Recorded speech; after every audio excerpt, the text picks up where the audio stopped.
चलिए अगले इलस्ट्रेशन की तरफ बढ़ते हैं। Illustration number 41, page number 1.71 from the book DK Goyal.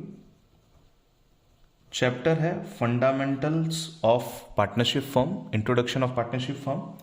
आइए, pass the necessary journal entry for the above adjustment. देखिए, एडजस्टमेंट एंट्री की बात आपसे कही गई है। एडजस्टमेंट एंट्री जो है वो पास एडजस्टमेंट के क्वेश्चंस में बनाई जाती है। इस चैप्टर के अंदर आपसे एडजस्टमेंट एंट्री पूछी गई है, एंट्रीज नहीं पूछी गई है। आपको एक सिंगल एडजस्टमेंट एंट्री यहां पे बनानी है, तो ध्यान दीजिए। Pass the necessary journal entry for the above adjustment in the books of the firm, show working clearly. Working notes आपको क्लियरली मेंशन करना है। अब हुआ क्या है ये देखते हैं। पास एडजस्टमेंट का क्वेश्चन होगा, ध्यान से समझते हैं। The partners of firm Alia, Bhanu and Chand distributed the profit for the year of 80,000 rupees in the ratio of 3:2। 80,000 रुपए के प्रॉफिट को 3:2 में बांट दिया गया था, without providing for the following adjustment. ये चीजें करने नहीं की गई थी, उसके बिना प्रॉफिट को बांट दिया था। Alia Chand were entitled to a salary of 1500 per month, इनको सैलरी मिलनी चाहिए थी। और Bhanu was entitled to salary of 4,000 per annum, 4,000 रुपए पर एनम की सैलरी मिलनी चाहिए थी भानु को। ये नहीं दिया और प्रॉफिट को 3:2 के रेशियो में बांट दिया। तो हम कैलकुलेट करेंगे कैलकुलेशन ऑफ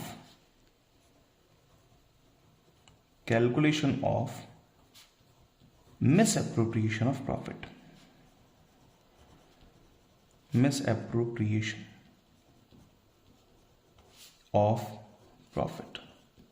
प्रॉफिट जितना मिसअप्रोप्रिएट हुआ उसकी कैलकुलेशन हमको करनी है। 3 पार्टनर्स हमारे पास में है, one is Alia, other one is Bhanu, third one is Chand, and 4th level पे आप बात करेंगे टोटल कॉलम की।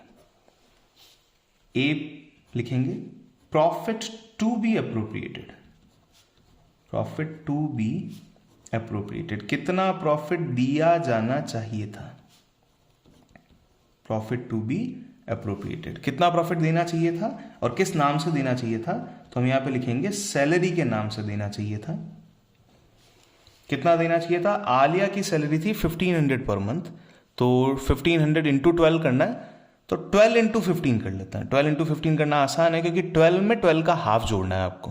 12 का हाफ होता है 6, 6 एंड 12 हो जाता है 18, तो आंसर विल बी 18,000। चांद के केस में अगेन सेम 80, और भानु के केस में entitled salary of 4,000 per annum, पूरे साल भर की सैलरी है 4,000 रुपए। इस तरीके से प्रॉफिट बांटा जाना चाहिए था। टोटल कर लेते हैं 18, 18 एंड 4 40। इतना प्रॉफिट आपका गलत बटा। तो ये प्रॉफिट एक्चुअल में बटा किस रेशियो में? 40,000 का प्रॉफिट तो आपने बांटा होगा। देखिए, अगर आपने सैलरी नहीं दी कोई बात नहीं, आपने प्रॉफिट तो बांटा होगा ना, पीएसआर में बांटा होगा। तो अब बात करते हैं इसके पार्ट बी की। Profit actually appropriated. Profit actually appropriated, कितना एक्चुअल में बांटा गया था। ये 40,000 को प्रॉफिट के नाम से किस रेशियो में बांटा गया था? 3:2। 3:2। तो 40,000 रुपीज को किस रेशियो में बांट दिया गया था? 3:2। 3:2 की टोटल होती है 8। 40 रुपए की 8 चॉकलेट, 40 रुपीज में 8 चॉकलेट, तो एक चॉकलेट का प्राइस हो जाता है 5 रुपीज। तो 3 चॉकलेट्स का प्राइस हो जाएगा 15। 3 chocolates again 15। 2 chocolates it is 10। 1 chocolate का प्राइस कितना है? 5। कैसे निकाला? 40 रुपीज में 8 चॉकलेट्स हैं, तो एक चॉकलेट का 8 चॉकलेट्स, ठीक है, 8 चॉकलेट है, 40 रुपीज की 8 चॉकलेट है, तो 1 सिंगल चॉकलेट का प्राइस हो जाएगा ₹5। तो 3 के हिसाब से 15, 3 के हिसाब से 15 एंड 2 के हिसाब से 10। अब मिस अप्रोप्रिएटेड अमाउंट ले लीजिए। Miss appropriated amount 18 versus 15 3,000, 4 versus 15 11,000, 18 versus 10 8,000। अब डेबिट क्या होगा, क्रेडिट क्या होगा, उसको समझते हैं। सैलरी मिलनी चाहिए थी 18,000, यानी कि 18,000 रुपए मिलने चाहिए थे, मिले केवल कितने? 15। और देने हैं जब भी पार्टनर्स को आपको पैसे देने तो आप क्रेडिट करेंगे। यहां 4000 ही मिलने चाहिए थे जबकि मिल गए ज्यादा, तो वापस ले लीजिए, डेबिट कर लेते हैं।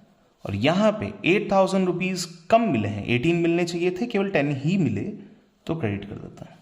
एडजस्टमेंट एंट्री बनाते हैं। एडजस्टमेंट एंट्री, एडजस्टमेंट एंट्री कितनी बनानी थी हमको? Single.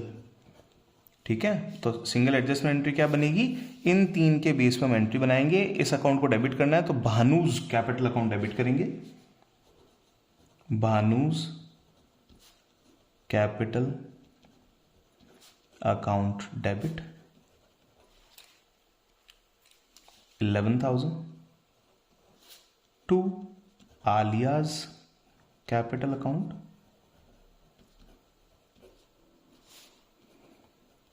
3 and 2 chance capital account, it's 8, being adjustment entry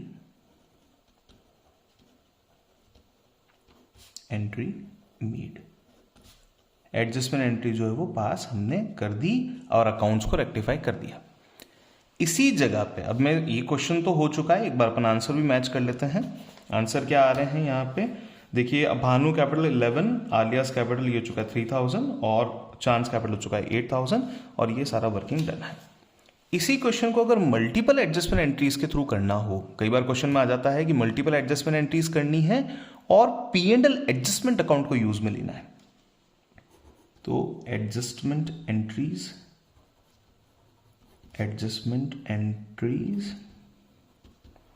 through P&L adjustment account. अगर इस तरीके का रूट आपसे पूछा जाए सॉल्यूशन के लिए तो आप क्या करेंगे? आप इन एंट्रीज को 2 पार्ट में डिवाइड कर देते हैं। पहले जो देना चाहिए था उसकी एक एंट्री बना लेते हैं। तो हमें इन तीनों को 18, 4 और 18 का अमाउंट देना था, देंगे तो क्रेडिट करेंगे इन पार्टनर्स को। एंट्री बन जाएगी, फर्स्ट एंट्री बन जाएगी P&L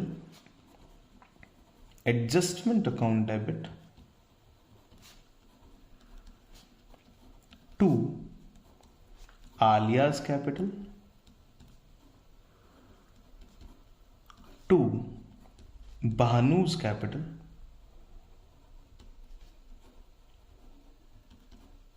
टू चांस कैपिटल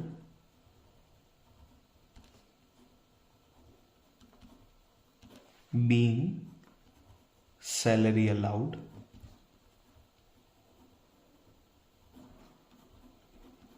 जितनी सैलरी इनको देनी चाहिए थी दे दीजिए। सैलरी बनती है 18,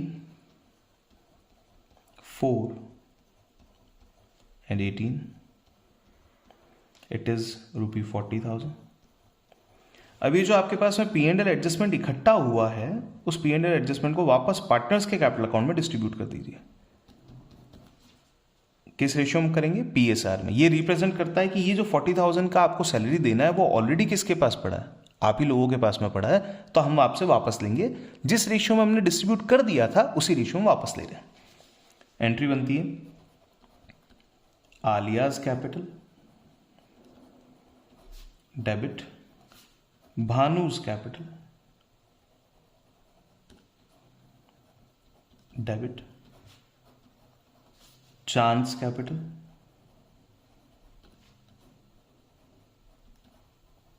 debit to P&L adjustment account. ये हो चुका है आपका रिवर्स करके एडजस्टमेंट का वर्क कंप्लीट। ये अकाउंट भी क्लोज हो जाएगा। P&L एडजस्टमेंट बुक्स में रखना नहीं है। बीइंग P&L एडजस्टमेंट ट्रांसफर्ड, इसको आपने फिनिश कर दिया। कितना अमाउंट था? 40,000 का अमाउंट था। PSR आपका बनता है 332, तो 332 के PSR मतलब टोटल वैल्यू है 8। 40 रुपीज में 8 चॉकलेट्स है, तो 1 चॉकलेट का प्राइस हो जाएगा 5। 5 3 15, 5 3 15, एंड 5 2 ज़ा 10। अगर आप इन दोनों एंट्रीज को कंबाइन करने की कोशिश करें, आलिया का कैपिटल क्रेडिट हुआ 18, आलिया का कैपिटल डेबिट हुआ 15, यानी कि आलिया का कैपिटल नेट में क्रेडिट होना चाहिए था 3। डन। भानु का कैपिटल क्रेडिट हुआ है 4, भानु का कैपिटल डेबिट हुआ है 15, नेट में भानु का कैपिटल डेबिट होना चाहिए था 11,000। डन। थर्ड, चांद का कैपिटल अकाउंट क्रेडिट हुआ है 18, चांद का कैपिटल अकाउंट डेबिट हुआ है 10, तो नेट में चांद का कैपिटल अकाउंट जो है वो क्रेडिट होना चाहिए था 8।